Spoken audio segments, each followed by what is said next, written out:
നമ്മൾ മനസ്സിലാക്കാത്ത സത്യം, നമ്മളെല്ലാവരും ജീവിക്കുന്നില്ല. ജീവിക്കാൻ വേണ്ടിയുള്ള ഓട്ടത്തിലാണ് മരണം വരെ. രാവിലെ എണീറ്റ് വ്യായാമം ചെയ്യാൻ സമയമില്ല. ആഹാരം കഴിക്കാൻ നമ്മൾക്ക് സമയമില്ല. എന്തിന്? വെള്ളം കുടിക്കാൻ പോലും നമ്മൾക്ക് സമയമില്ല. അവസാനം ആരോഗ്യം നഷ്ടപ്പെട്ട് അസുഖം വന്ന് ആശുപത്രിയിൽ കിടക്കുമ്പോൾ, ആശുപത്രി ബെഡിൽ കിടക്കുമ്പോൾ നമ്മൾ മലന്ന് കിടന്ന് വെള്ള കളറുള്ള സീലിംഗ് ഫാൻ കറങ്ങുന്നതിനെ നോക്കി ചിന്തിക്കും, ആർക്കു വേണ്ടി ഓടി, എന്തിനു വേണ്ടി ഓടി. നമ്മൾ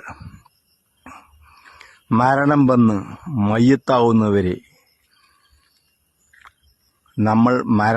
മയ്യത്താവുന്നതുവരെ നമ്മളെല്ലാവരും ബിസിയാണ്. നന്ദി, നമസ്കാരം.